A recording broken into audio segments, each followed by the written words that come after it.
जो अभी हम पेपर पे कह रहे हैं कि आयुष्मान भारत चल रही है, वो फिर ग्राउंड के ऊपर भी चलना शुरू हो जाएगी। सरकार ने नए अस्पताल अभी इतने खोले नहीं जितने इनको खोलने चाहिए। एम्स खोले हैं, लेकिन देखिए एम्स से ज़्यादा हमें, जो आपने अभी कहा, डिस्ट्रिक्ट हॉस्पिटल चाहिए। मेरे हिसाब से सरकार ने एक ही डिस्ट्रिक्ट में एक नहीं, दो नहीं, कम से कम 3 डिस्ट्रिक्ट हॉस्पिटल खोलने चाहिए। जो MRI और CT स्कैन्स की जो चार्जेस हैं वो ऑब्वियसली नीचे आ जाएंगे, बहुत ज़्यादा नीचे आ जाएंगे।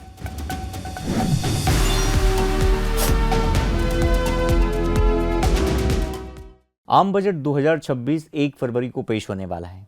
आमतौर पर बजट से पहले चर्चाएं सिर्फ इस बात को लेकर होती हैं कि इनकम टैक्स में क्या राहत मिलेगी, कितनी नई ट्रेनें मिलेंगी और क्या सस्ता व महंगा होगा। ऐसे में शिक्षा और स्वास्थ्य जैसे मुद्दे पीछे छूट जाते हैं। इसलिए हम यहाँ बात करेंगे आपकी सेहत और मेडिकल सुविधाओं से जुड़े मुद्दों की। इस बजट में स्वास्थ्य जैसे बुनियादी मुद्दे पर सरकार क्या घोषणा कर सकती है और इसे लेकर हेल्थ सेक्टर की क्या मांगे हैं। इस विषय पर बात करने के लिए हमारे साथ मौजूद हैं डॉक्टर गिरधर ज्ञानी, director general association of health care providers. Sir, Jagran business के इस खास पॉडकास्ट में आपका स्वागत है। धन्यवाद।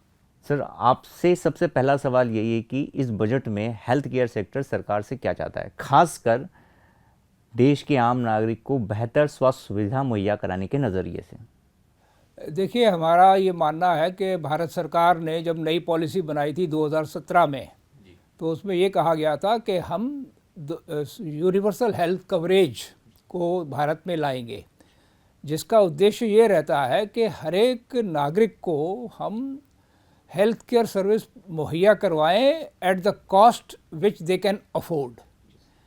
तो इसको मानते हुए हम ये मन चलते हैं कि यूनिवर्सल हेल्थ कवरेज में जो प्राविधान है WHO का, वो ये है कि 3 बेड्स पर 1000 पॉपुलेशन होना चाहिए, 1 डॉक्टर पर 1000 पॉपुलेशन होना चाहिए। तो ये 2 मानक को लाने के लिए हमारी गुजारिश ये है सरकार से कि वो 3 बेड्स पर 1000 पॉपुलेशन लाने के लिए जितनी बजट की रिक्वायरमेंट है उसको शीघ्र प्रदान किया जाए। सर, सरकार हेल्थ इंश्योरेंस से GST को हटा चुकी है। कई जीवन रक्षक दवाएं हैं, कैंसर्स की जो दवाएं हैं, उन पे GST को शून्य कर दिया है और सरकार का कहना है कि आने वाले दिनों में अन्य जीवन रक्षक दवाएं और मेडिकल डिवाइसेस पे भी GST की दरों को कम किया जाएगा। देखिए, मैं आपको बताऊं, कई बार हम लोग कहते हैं कि हेल्थ केयर हमारे इंडिया में थोड़ी सी महंगी है प्राइवेट सेक्टर में। उसका मुख्य कारण जो है वो है हमारी डायग्नोस्टिक सर्विसेज।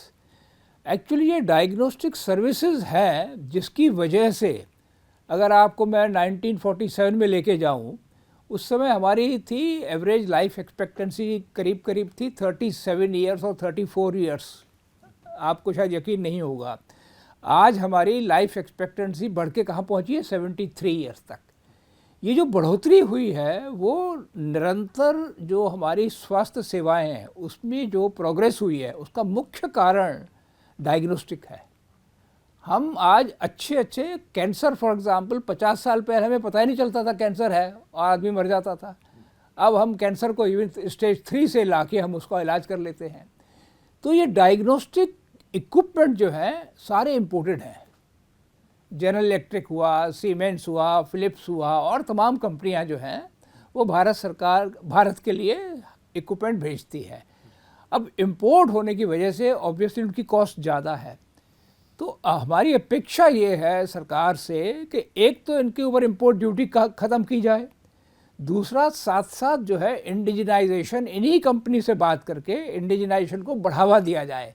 तो उसके लिए हम चाहते हैं बजट में प्रावधान हो जिससे जगह जगह हार्डवेयर पार्क खुले, मेडिकल डिवाइसेस के पार्क खुले, और एक बार ये मेडिकल डिवाइसेस इंडिया में बनना शुरू हो जाएगी तो आप समझ लीजिए हेल्थ केयर की कॉस्ट अपने आप कम हो जाएगी। तो यानी आप मानते हैं कि जो MRI और CT स्कैन्स की जो चार्जेस हैं वो ऑब्वियसली नीचे आ जाएंगे, बहुत ज़्यादा नीचे आ जाएंगे।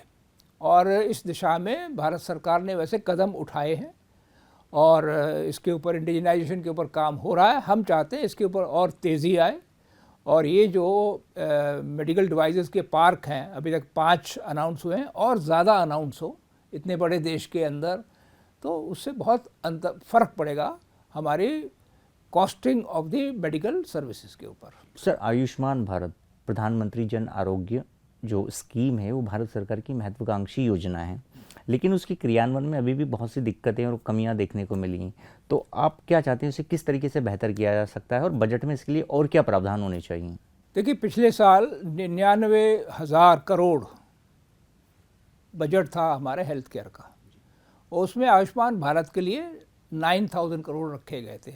हालांकि ये उससे पिछले साल से 24% बढ़ा के दिया गया था, लेकिन अभी भी जो मुख्य कारण है कि ये इसका इफ़ेक्ट इतना अच्छा नहीं आ पाया है, वो ये है कि जो भारत सरकार के पास अपने अस्पताल तो है नहीं।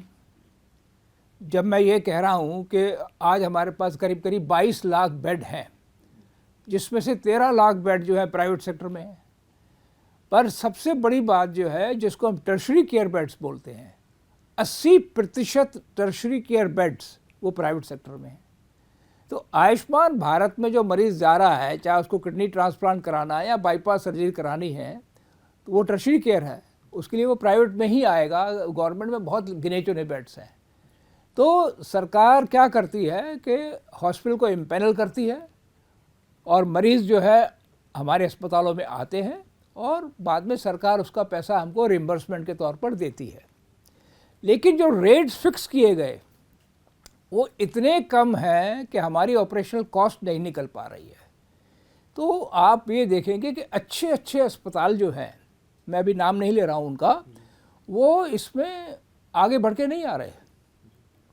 कहने को हम कह सकते हैं कि 22,000 अस्पताल आयुष्मान भारत में जुड़े हुए हैं, लेकिन इसमें मेजॉरिटी ऑफ टर्शरी केयर जुड़े हुए या तो नहीं हैं, और अगर जुड़े हुए हैं भी तो मरीज़ों का इलाज करने में आनाकानी करते हैं, क्योंकि उनको कहते हैं कि हमेशा तो ऐसे नुकसान ही नुकसान है।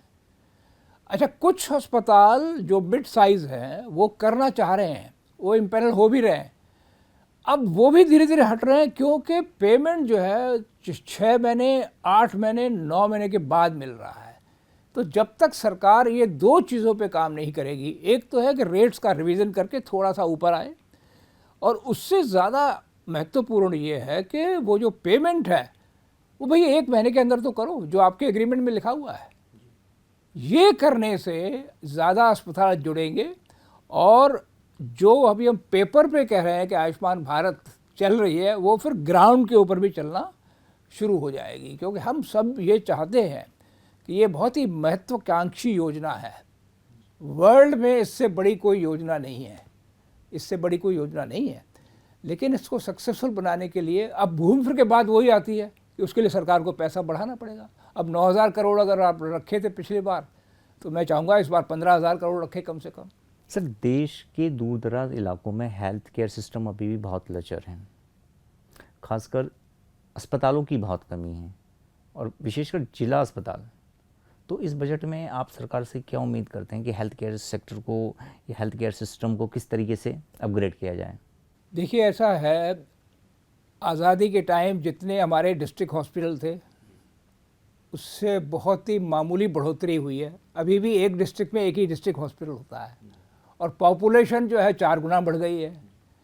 तो मेरे हिसाब से सरकार ने एक ही डिस्ट्रिक्ट में एक नहीं, 2 नहीं, कम से कम 3-3 डिस्ट्रिक्ट हॉस्पिटल खोलने चाहिए, जो बड़े बड़े ज़िले हैं आपके। अब सरकार के पास क्योंकि साधन नहीं है, तो मैं आपको ये कहूँगा, चाहे वो ओपन में सरकार ना भी कहे, लेकिन वो सोचते हैं कि चलो प्राइवेट हॉस्पिटल खुल रहे हैं तो वो इस कमी को पूरा करेंगे। तो एक तरह से देखा जाए तो कोई बड़ी बात नहीं है। गवर्नमेंट और प्राइवेट अगर मिलके काम करें, और वो जो 3 बेड्स पर 1000 पॉपुलेशन का फार्मूला है, अगर वो लागू हो जाए तो कोई बुराई नहीं है उसके अंदर। तो जो मैं समझ पा रहा हूँ कि सरकार ने नए अस्पताल अभी इतने खोले नहीं जितने इनको खोलने चाहिए। एम्स खोले हैं, लेकिन देखिए एम्स से ज़्यादा हमें, जो आपने अभी कहा, डिस्ट्रिक्ट हॉस्पिटल चाहिए। AIIMS is a teaching hospital, हमें चाहिए इलाज करने वाले हॉस्पिटल। तो सरकार अगर हॉस्पिटल नहीं खोल पा रही है तो मैं ये कहूँगा तरीका ये है कि वो प्रोत्साहन करे प्राइवेट सेक्टर को, उनको वो इंसेंटिव्स दे कि भैया आप जाओ अस्पताल खोलो, हम आपको ये इंसेंटिव दे रहे हैं। तो उससे ये कमी जो है आपकी पूरी हो जाएगी, क्योंकि आपने अभी कुछ डेटा बताया था कि 1.3 या 1.4 बेड्स हैं हमारे देश में पर 1000 पॉपुलेशन, चाहिए आपको 3, तो आपको मतलब डबल करने हैं। तो ये बहुत आसान काम तो नहीं है। तो जिला चिकित्सालय में भी बहुत से जिला चिकित्सालय ऐसे हैं जहाँ पर एडवांस फैसिलिटीज़ नहीं हैं, कहीं कहीं तो ट्रामा सेंटर भी नहीं है। तो जो जिला चिकित्सालय मौजूद हैं या जो एग्जिस्ट करते हैं उनको और किस तरीके से अपग्रेड किया जाए? देखिए, मैं फिर से उसी बात पे आ रहा हूँ कि हमारे district hospital they are known as secondary care hospital. Tertiary care के हॉस्पिटल ये नहीं है। टर्शरी केयर के होते हैं मेडिकल कॉलेज हॉस्पिटल्स। तो इसलिए टर्शरी केयर के लिए घूम फिर के आपको प्राइवेट में आना पड़ता है, चाहे वो अपोलो है, फोर्टिस है, मैक्स है, नारायण है, मणिपाल है, ये सारी जो ब्रांड्स हैं वो सारी टर्शरी केयर हैं। तो इन्होंने इसके ऊपर इन्वेस्टमेंट किया है, क्योंकि इसमें टर्शरी केयर एंड क्वाटर्निटी केयर एक लेवल और ऊपर मैं जा रहा हूँ। इसमें जो डायग्नोस्टिक इक्विपमेंट होते हैं, अब जैसे प्रोटोन बेस्ड टेक्नोलॉजी आई है कैंसर को ट्रीट करने के लिए, जो कि चेन्नई में अभी प्राइवेट हॉस्पिटल खुला है एक, वो इतना इफ़ेक्टिव है। तो इसके लिए इन्वेस्टमेंट चाहिए, और वो इन्वेस्टमेंट भारत में विदेशों से आ रहा है, आपने देखा होगा, विदेशों में आ रहा है और प्राइवेट सेक्टर उसको ले रहे हैं। तो सरकारी अस्पताल अभी भी सेकेंडरी केयर के ऊपर ही अटका हुआ है बाय एंड लार्ज, अगर हम एम्स को छोड़ दें तो या तो ये सरकार की नीति है कि हम टर्शरी केयर प्राइवेट के सहारे खोलें और उनको इंसेंटिव दें या उनको रेगुलेट करें या जो भी बातें करनी है। तो इस समय मैं कहूँगा जो स्थिति ये है कि टर्शरी केयर अभी भी बाय एंड लार्ज 80% हमारी प्राइवेट के पास है। सर, इस वक्त हम नोएडा में बैठे हैं और नोएडा से आगे हम जाएं तो ग्रेटर नोएडा वेस्ट है, ग्रेटर नोएडा एक्सटेंशन है। नोएडा में जिला चिकित्सालय है, लेकिन ग्रेटर नोएडा और नोएडा एक्सटेंशन में जहाँ बहुत बड़ी आबादी अब रहने लगी, करीब 5 या से 10 लाख होना चाहिए, वहाँ अभी भी एक सरकारी या जिला चिकित्सालय जैसा अस्पताल नहीं है, सब कुछ प्राइवेट प्लेयर्स के पास है। आई थिंक मेरा जवाब आपने पहले भी सुन लिया है कि सरकार एक तरह से यही चाह रही है कि प्राइवेट सेक्टर आगे बढ़ के आए, इन्वेस्ट करे। अब सवाल ये है कि गरीबों को अगर उन अस्पतालों में जाके इलाज कराना है तो या तो आयुष्मान भारत जैसी स्कीम के अंतर्गत उनको एनरोल करे, दूसरा आयुष्मान भारत को इफ़ेक्टिव बनाए जिससे रियली में मरीज़ वहाँ जाएं और ये समझ के कि ये सरकारी अस्पताल है हमारा, क्योंकि वो जा रहे हैं कैशलेस, वहाँ पे उनका ट्रीटमेंट हो रहा है। तो ये स्थिति आने के लिए सरकार को अभी काम करना पड़ेगा। गरीबों का ठीक है, आयुष्मान भारत योजना का उनको लाभ मिल जाएगा, इवन सभी को मिलेगा, लेकिन जो मिडिल क्लास है उसकी भी अपनी परेशानी है, क्योंकि अफोर्डेबिलिटी सबसे बड़ा इशू है। किफ़ायती इलाज जो प्राइवेट हॉस्पिटल्स में बड़ा मुश्किल है। देखिए, मेरी राय, जो आपके माध्यम से लोग इस प्रोग्राम को देख रहे हैं, प्राइवेट इंश्योरेंस इस समय 14% पॉपुलेशन के पास प्राइवेट इंश्योरेंस है। देखिए, आप, मैं सपोज अपने ड्राइवर से पूछूं, उसकी तनख्वाह करीब 24,000 है, उसको अगर मैं, वो कहता है कि मैं अपने बच्चों को पब्लिक स्कूल में पढ़ाऊंगा, 5,000 रुपये की फ़ीस पे पढ़ाऊंगा, हेल्थ केयर के ऊपर क्या करेगा भाई साहब, मैं तो ठीक ठाक हूँ, मुझे क्या ज़रूरत है। तो हमें ये एक प्रचार करना है बहुत हाई लेवल पे कि भाई आप लोग जो है हेल्थ केयर की इंश्योरेंस ले लो। प्राइवेट इंश्योरेंस लेने के बाद आपको अच्छा अस्पताल जो है आपको ट्रीटमेंट करने के लिए तैयार रहता है। तो जब तक हमारी आयुष्मान भारत या और इस तरह की सरकारी स्कीमें इफ़ेक्टिव हो, मैं ये कहूँगा जनता को कि आप लोग प्राइवेट इंश्योरेंस ज़रूर लीजिए। सर, हमने बात की थी कि भारत के अंदर प्रति 1,000 आबादी पे 1.3 या 1.4 बेड्स हैं, जो कि बहुत कम है। ये तो पूरे देश की बात हुई, लेकिन कुछ स्टेट्स ऐसे हैं, डेफिशिएंट स्टेट्स हैं, जहाँ पर बेड्स की संख्या काफ़ी कम है, जिसमें बिहार है। बिहार में 13 करोड़ की आबादी के पास सिर्फ 42,000 बेड्स हैं। हाँ, अगर आप इसको रेशो में कन्वर्ट करेंगे तो तकरीबन 0.3 या 0.32 बेड्स आएंगे पर 1000 पॉपुलेशन। उसके मुकाबले में केरला के पास 3 बेड्स हैं पर 1000 पॉपुलेशन। तो सर, ये इतना डिफरेंस कैसे? अब देखिए, यही मैं कहूँगा, इसके कई कारण हैं। अब सरकार ने वहाँ पे अस्पताल नहीं खोले, ये तो सरकार जानती है। प्राइवेट सेक्टर इन प्रदेशों में जाने से शुरू से वो ये सोचता रहा कि एक तो लॉ एंड ऑर्डर सिचुएशन कुछ प्रदेशों में जो थी वो अच्छी नहीं थी, डॉक्टर्स जो है उन जगहों पे नहीं जाना चाह रहे थे। दूसरा, सरकार ने उनको वो इंसेंटिव नहीं दिए कि यहाँ पे आप आइए, आपको हम बिजली कम रेट पे देंगे या लोन दिलवाएंगे या ज़मीन मुहैया कराने में आपको मदद करेंगे। वो ऐसी कोई जो है ना योजना या पॉलिसी इन सरकारों ने नहीं बनाई। उसकी आप देखिए तेलंगाना हुआ जैसे, या कर्नाटका हुआ। कर्नाटका में आपको यकीन नहीं होगा 4.2 बेड्स पर 1000 पॉपुलेशन है, नंबर 1 है इस समय पूरे कंट्री में। क्योंकि वहाँ पे क्या हुआ, सरकार ने शुरू से ही मेडिकल कॉलेजेस खुलवाए। जब वहाँ पे 45 मेडिकल कॉलेजेस थे तो 7 मेडिकल कॉलेजेस थे बिहार में। तो जब बच्चे डॉक्टर बनेंगे ही नहीं तो वहाँ काम कैसे करेंगे? और जो भी थोड़े बहुत MBBS वहाँ पढ़ के जाते थे उनको पोस्ट ग्रेजुएट करने के लिए फिर से कर्नाटका, आंध्रा, तेलंगाना, केरला में जाना पड़ता था। एक बार आपने वहाँ पे पोस्ट ग्रेजुएशन कर लिया तो आप वापस बिहार में थोड़ी आओगे, वहीं बस जाओगे आप। तो ये कमियाँ रही हैं हमारी। जितने भी मेडिकल कॉलेजेस खुले, अगर आप डेटा उठा के देखेंगे, कर्नाटका, केरला, आंध्रा, तमिलनाडु, महाराष्ट्र तक, बस ये सारे मेडिकल कॉलेज उसमें थे। और ये सब पॉलिटिकल लोगों ने भी खोले या सब लोगों ने खोले। राजस्थान, बिहार, उत्तर प्रदेश, उत्तराखंड, यहाँ पे मेडिकल कॉलेज खुले ही नहीं। वो तो अभी पिछले 3 साल से मैं ये देख रहा हूँ कि हर एक डिस्ट्रिक्ट में एक मेडिकल कॉलेज, हमारे जैसे यूपी की बात चल रही है। तो ये जो कमी है ना वो इस वजह से थी कि वहाँ पे मेडिकल कॉलेजेस नहीं थे, डॉक्टर्स नहीं थे और सरकारों ने वो सुविधाएं नहीं दी, जिसकी वजह से इन प्रदेशों की, झारखंड हुआ, बिहार हुआ, इवन छत्तीसगढ़ काफ़ी हद तक, वहाँ पे आप देखेंगे कि हमारे प्राइवेट अस्पताल भी बहुत कम है। सर, आपसे चर्चा के दौरान एक बात ये भी निकल कर आई है कि आपने कहा है कि एम्स की बजाय जिला चिकित्सालय खोलना ज़्यादा ज़रूरी है। इसका कारण? देखिए, मेरा पर्सनल ओपिनियन ये है, एम्स जो है एक वो टर्शरी एंड क्वाटरनरी केयर अस्पताल है और साथ साथ ये टीचिंग अस्पताल भी है जी। मैं जानता हूँ अपने तजुर्बे के बेसिस के ऊपर, 5-6 एम्स को जिनको मैं फॉलो किया, खुलने के भी 6-7 साल तक वो कॉलेजेस, एम्स चल नहीं पा रहे थे क्योंकि उस लेवल की फैकल्टी, रायपुर में उस लेवल की सुपर स्पेशलिस्ट फैकल्टी जाने को तैयार नहीं थी, ऋषिकेश में जाने को तैयार नहीं थी, जोधपुर में जाने को तैयार नहीं थी। तो मैं ये कहूँगा कि अभी हम जल्दबाजी में हैं, एम्स खोल रहे हैं, रादर हमें खोलने चाहिए थे टर्शरी केयर अस्पताल। टीचिंग से छोड़ दीजिए आप, वो मेडिकल कॉलेजेस हैं दूसरे सारे। तो एम्स खोलने में क्या हुआ, हमारे साधन तो बहुत लग गए, लेकिन क्योंकि हमें फैकल्टी नहीं मिली तो उनका संचालन हो नहीं पा रहा था। तो मैं ये कहता थोड़ी सी जल्दबाजी हमने कर दी, वहाँ पे हमने पहले अस्पताल खोलने चाहिए थे रादर देन दी एम्स।